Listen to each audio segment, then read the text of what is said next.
was being so foolish, trying to wait around for me. I be at the crib, you know I held it down for you. You doing your thing with your girls and I respect it, cause you know I'll always be at.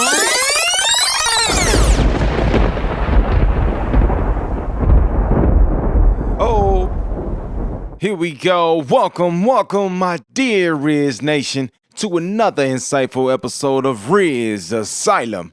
I'm your one and only host, Rizz, and today we dive deep into the realms of self-care. Plus, the most important one, hygiene, and building this unshakable confidence. We've also have a special segment coming up later in the show entitled The Recovery Letter. If you are new to RizzAsylum, first and foremost, welcome. The favorite segment is the Recovery Letter, where you send in a letter with whatever issues you may be facing and would like a new perspective on with some advice, helping you discover another optional solutions to your situation. So stick around. Let's kick things off with our first topic, self-care, nourishing your being. You know, nourishing your being is very important. It boosts mental health. Regular self-care practices can reduce the symptoms of anxiety, depression, and stress. Taking time for oneself can recharge the mind, improve focus, and enhance emotional resilience. It's very important for the rest, so you can recharge that mind to get that creative juices flowing as well. You see, enhancing physical health, self-care routines like proper diet, exercise, and adequate sleep promote better physical health, reducing the risk of chronic diseases and bolstering the immune system. It also improves self-esteem. You see, treating oneself kindly and prioritizing one's needs can install a sense of self-worth and confidence. Also, encouraging work-life balance. Yeah. Taking breaks, not working yourself to the bone, not working yourself to death, taking breaks and setting boundaries, not letting them contact you 24/7, not letting them fill your mind up, not letting them take your energy away, not letting them destroying you. But if you set boundaries, it can prevent burnout, making individuals more productive and less resentful of their workloads. It promotes mindfulness. Engaging in self-care can heighten awareness of one's thoughts, feelings, and surroundings, fostering a deeper connection to oneself and the present moment. It also can be good for better relationships. When individuals prioritize self-care, they often find they have more patience, understanding, and love to give to others, enhancing relationships. You know, also it enhances coping skills. Consistent self-care routines can act as a buffer against the challenges life throws our way, helping us navigate through times more effectively. It also decreases unhealthy habits. Focusing on self-care can lead to a reduced reliance on unhealthy coping mechanisms, such as excessive drinking, overeating, smoking. It also increases levels of energy. Proper self-care can lead to better sleep quality and more energy throughout the day. So also think about that. It fosters creativity. Taking time for oneself can reignite creativity by allowing the mind to rest and refresh. You could come up with more creative things that way. You'll be ready to go, refreshed and energized. Ideas is flowing. Blood is pumping through your body. You're ready to go. So all in all, in essence, self-care is not a luxury, but a necessity. It's an investment in ourselves that pays dividends in improved mental, physical, and emotional well-being. Now, you can also create personalized self-care routines. So, self-assessment. Reflect on your current state of well-being. Identify areas where you feel drained, stressed, or unsatisfied. Set clear objectives. Decide what you want to achieve with your routine, such as reducing anxiety, improving sleep, or increasing energy. You can do physical care. Incorporate activities that benefit your body. This could include exercise, a balanced diet, skincare, or even just stretching. Then work your way on to mental and emotional care. Add activities like meditation, journaling, therapy, or reading to nourish your mind and emotions. After you do that, go on to social connection. Delegate time to connect with loved ones. Whether it's a simple call, meeting up, or even joining a group with shared interests. Then go on to set boundaries. Recognize the importance of saying no and ensure you have personal time that isn't overrun by work or other commitments. Again, overrun by work or other commitments. Then move to routine flexibility. While consistency is key, it's also important to be flexible. Adjust based on how you feel and what you need at any given time. Then schedule it. Make your self-care routine a priority by blocking out the time in your calendar, setting reminders, or creating rituals. Evaluate and adjust. After a few weeks, review your routine. What's working? What isn't? Make necessary tweaks to better serve your well-being. Stay committed. Remember, self-care is a journey, not a destination. Commit to the process and remind yourself of its importance regularly. Tailoring a routine to your unique needs and preferences is essential for it to be effective. As you grow and change, allow your routine to evolve with you. Now, here are some other key vital factors that I need you to put into your day-to-day. Understand your body's rhythm. Everyone has natural energy highs and lows throughout the day. Recognize when you're most energetic and when you typically need rest. Align tasks with these natural rhythms. Prioritize sleep. I know we work a lot. I know we got family. I know we got tasks that we do on a day-to-day to achieve what we need. But aim for 7 to 9 hours of quality sleep each night. Establish a consistent sleep schedule, even on weekends. This helps regulate your body's internal clock and improve sleep quality. So listen to your body. If you're feeling exhausted, it might be a sign you're overdoing it. Conversely, prolonged rest can lead to feelings of lethargy. Find the middle ground. Limit screen time. Overexposure to screens, especially before bedtime, can disrupt sleep patterns and lead to fatigue. Set aside screen-free times during your day. Now, the key factor here is pay attention to the body signals and initially scheduling both rest and activities. One can achieve a harmonious balance that promotes optimal well-being. You're now rocking with DJ Rizz on the RizzAsylum. Welcome back, Rizz Nation. It is now time to get into the second segment here. We're going to discuss hygiene, the foundation of well-being. Understand, hygiene isn't just about smelling good. It's foundational to our health and truly impacts how we feel about ourselves on a daily basis. Let's discuss a few points here. Here are some basic hygiene habits and their importance for it. 1, hand washing.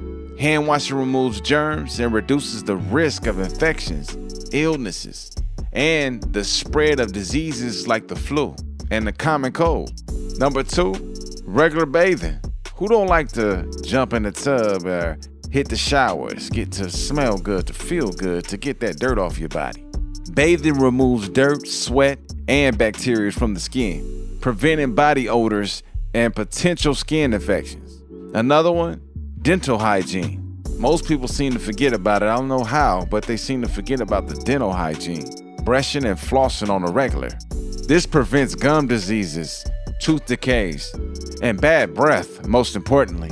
Oral health is also linked to overall health, whether you know it or not, affecting heart diseases, risk, and more.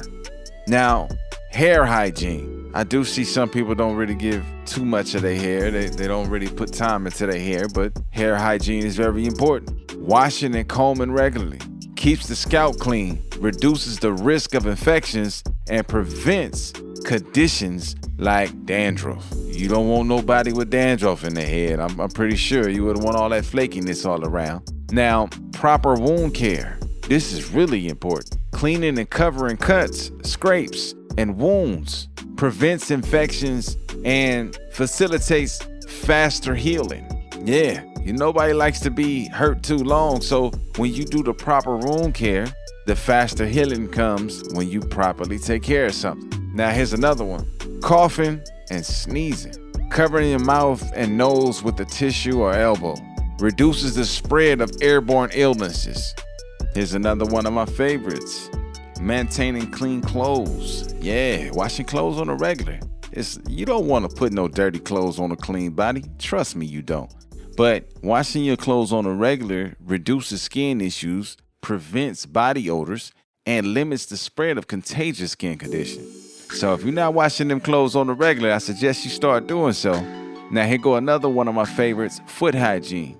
Yeah, washing your feet on the regular, drying, and wearing clean socks. Yeah, most importantly, clean socks. You hear that? Especially athletes and the people that's in the gym working out and the people that's working. You don't want fungus, I'm telling you. So washing them socks on the regular prevents fungal infections like athlete's feet and reduces foot odor. Yeah, you don't want to take off them shoes when you're in front of your mate and they smell them feet. I'm telling you, you don't want that. That's a bad look on you. Now here's another one. Safe food handling. Washing hands before cooking. Yeah, you gotta have clean hands before you get your hands in that meat and the raw food. Keeping kitchen surfaces clean. You don't want to cook anything on a dirty surface, right? I'm hoping not. And storing food properly. That's a real big thing because you want to reduce the risk of foodborne illnesses and contamination. Also, regular nail care. Clipping and cleaning your nails. Yeah. Prevents the accumulation of dirt and bacteria under the nails and avoids potential infections. Now, using personal items. Yeah, that should be a real big one. Not sharing personal items like toothbrushes, razors, and towels. See, the importance of that is it limits the spread of germs, bacteria, and conditions like fungal infections. Yeah, because you don't know what a person may have, so you shouldn't be sharing none of that. These basic hygiene habits not only keeps individuals healthy, but also benefit communities by reducing the spread of contagious diseases. Proper hygiene is foundational to public health and, most importantly, personal well-being. Yeah. Now, if you just tuning in, welcome. We discuss self-care and hygiene. Now, we moving along, discussing common hygiene missteps. Number 1, not washing hands long enough. Wash hands for at least 20 seconds, scrubbing all parts, including between fingers, under nails, and back of hands, using soap and water. Skipping flossing. Make flossing a daily routine. It removes food particles and plaque from between teeth, where toothbrushes might not even reach. Wearing the same underwear for multiple days. Change underwear daily to prevent bacteria buildup, infections, and odors. Anybody should know that. Common knowledge. Don't put on the same underwear, especially if you wash your butt. Using cotton swabs in your ears. Avoid using cotton swabs to clean the inner ear, as they can push wax deeper inside. You might want to start cleaning the outer ear gently. Let's see, overusing antibacterial soaps. Use regular soap for daily uses. Overuse of antibacterial agents can contribute to antibiotic resistance. Yeah, not cleaning mobile phones. Try wiping down your phones with a soft cloth. And if manufacturer guidelines permit it, occasionally use disinfectant wipes. Phones does carry a lot of bacteria from being frequently handled. So start wiping down your phones. Sharing personal items. Avoid sharing items like razors, towels, and makeup to prevent the spread of bacteria and infections.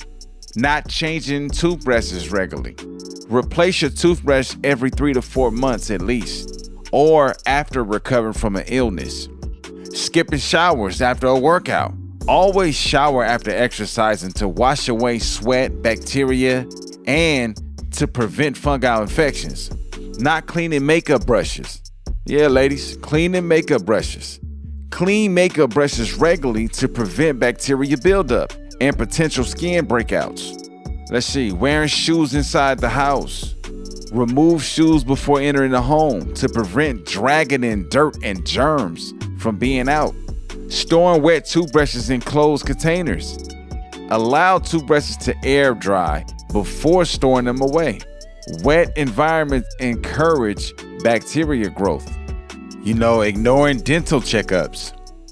Schedule regular dental checkups, usually every 6 months, to catch potential issues early and maintain oral health.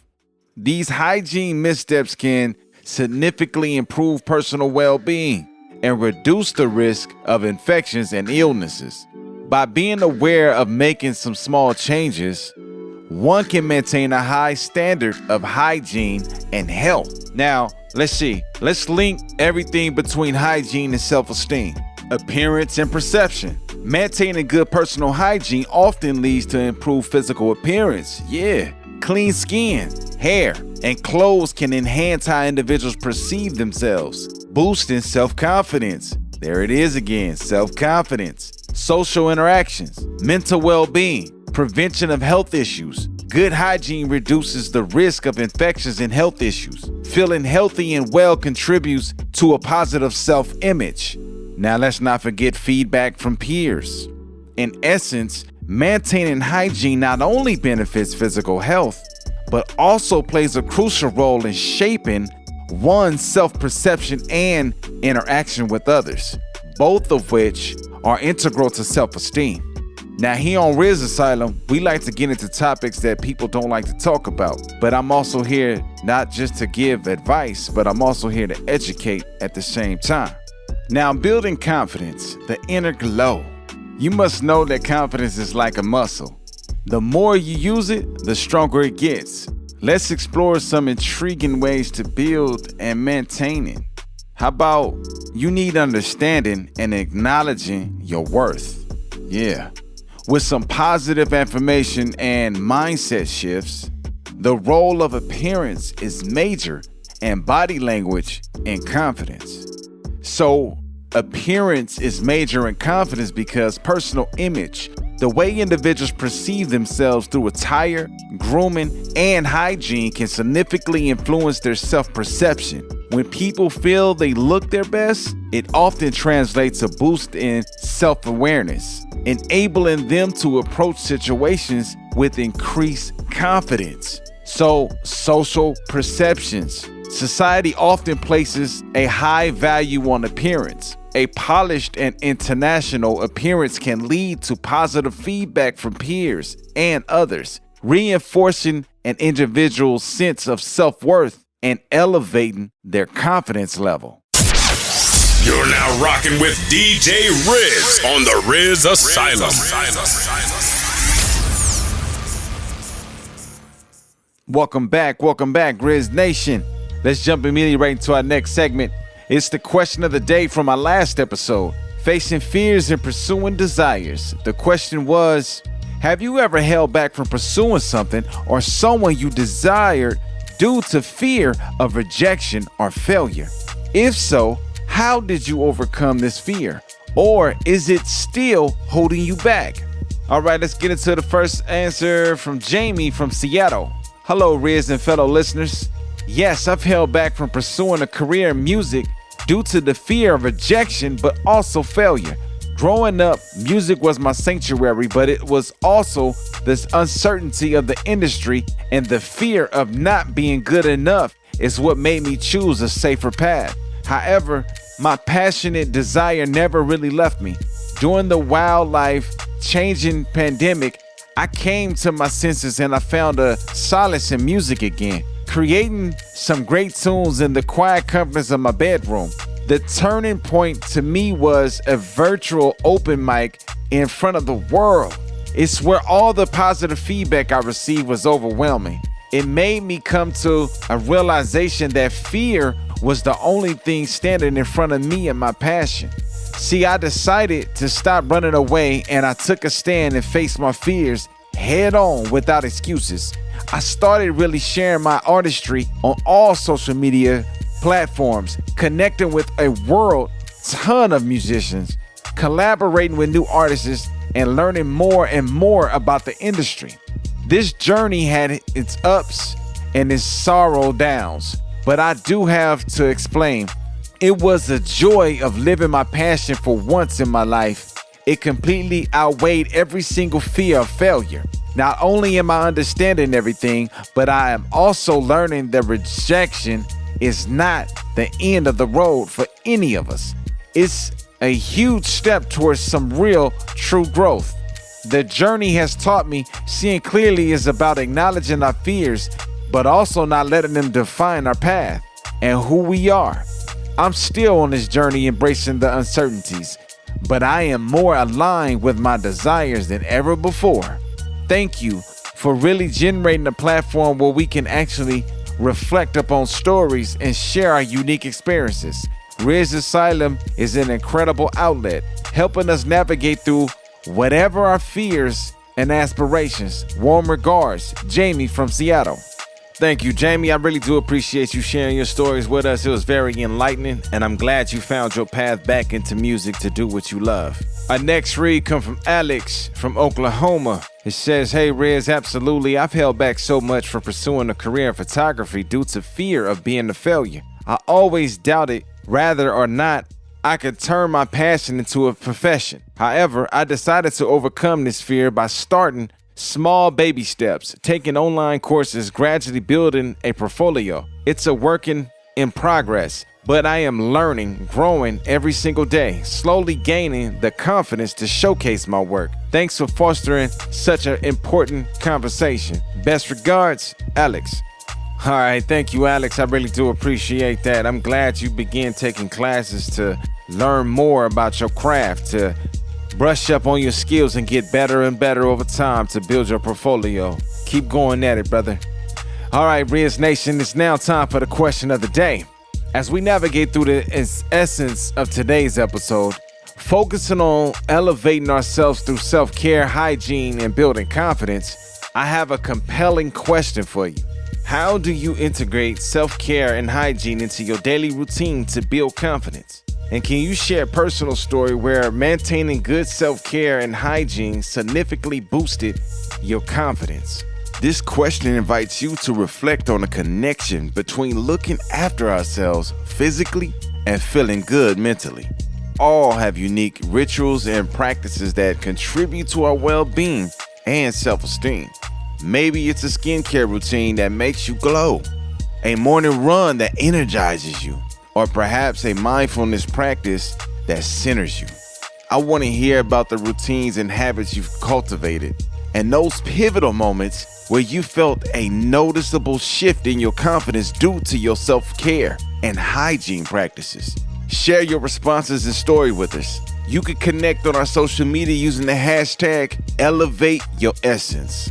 Or you can send an email to the asylum46@gmail.com. I'm looking forward to featuring some of your insightful and uplifting stories in our upcoming episode. Together, let's inspire each other to elevate our essence and step into the most confident selves. You're now rocking with DJ Rizz on the RizzAsylum. Welcome back, listeners. It's now time for the most awaited, anticipated segment. It's the recovery letter. You're listening to the Recovery Letter. All right, let's get into the letter. Let's see. Today's letter comes from Alicia, who is concerned about her boyfriend Derek's brother and his poor hygiene. Let's get into it. Dear Rizz, I'm reaching out from the ATL. It's about my boyfriend Derek's brother, who, to put it lightly, has a robust odor out of this world. He maintains terrible, and I do mean terrible, hygiene. He seems to think that it's normal and somehow cool. After playing ball or working out hard, he just won't shower. Instead, all he does is spray some Old Spice body spray over his funk. He tries to give women pickup lines, but it seems he doesn't realize that no woman wants a man who doesn't like to shower. I'm sorry. I mean, Derek and I both have tried many approaches to help him, offering him hygiene products, but he refuses to use them. Plus, he doesn't wash his clothes. He just sprays them with Febreze fabric spray. And his socks, oh my, have holes. And shoes makes the house smell like a sewer. Rizz, I'm coming to you asking, please give us some advice on what to do with him. Lord, please help us, Rizz. My. Wow. Okay, Alyssa. It sounds like you and Derek are in a tough spot with his brother. It's highly clear that maintaining good hygiene is definitely essential, and not just for our health, but for the sake of our relationships and social lives. Here's a few suggestions I think that may help you. Number 1, open communication. Have a frank and honest conversation with him about his hygiene. Ensure the dialogue is non-judgmental and comes from a place of concern for his well-being. Number 2, education. Sometimes people aren't aware of the basics of personal hygiene. Share information on the health risks associated with poor hygiene and the benefits of maintaining cleanliness. Now, number 3, incentives. Encourage him by showering the positive side, feeling fresher, being more attractive, and possibly improving his success with the ladies. Number 4, professional help. If he's resistant, it might be helpful to involve a professional such as a counselor who can address any underlying issues. Number 5, supportive environment. Create a supportive environment to make the change easier for him. This includes ensuring he has access to hygiene products and laundry facilities. Remember, Alyssa, change takes time and patience is key. Approach the situation with empathy and understanding, and hopefully he will come around. Good luck, and keep us updated on your progress. That's all for today's recovery letter. Alyssa, I hope you find this advice helpful to you. Remember, it's all about helping each other grow and fostering positive habits. So if any of our listeners have similar experiences or advice for Alyssa, reach out on social media platforms on IG, Twitter, and YouTube at RizzAsylum 1450 using hashtag RizzRecovery. Stay tuned for our closing remarks, and let's keep those letters coming. We'll be right back with the final thoughts right after this last break. You're now rocking with DJ Rizz on the RizzAsylum. Welcome back, Rizz Nation. Let's get into our final thoughts. Today, we spoke about hygiene, self-care, and confidence, and they're interconnected pillars of our well-being. It's essential to nurture each aspect to live a balanced, a fulfilling life. Addressing issues like poor hygiene can be challenging, but with empathy and understanding, we can encourage positive change. And I mean positive change, but it does take patience and positivity to progress. I'm Rizz, and this has been another episode of RizzAsylum. Stay enlightened and take care of yourselves. Don't forget to subscribe. For more episodes, share your thoughts, and connect with us on Twitter, YouTube, and IG at RizzAsylum 1450. That's RizzAsylum 1450. If today's episode resonated with you, leave a review and share it with your friends. Until next time, keep glowing. I was being so foolish, trying to wait around for you. I be at the crib, you know I held it down for you. You're doing your thing with your girls and I respect it, 'cause you know I always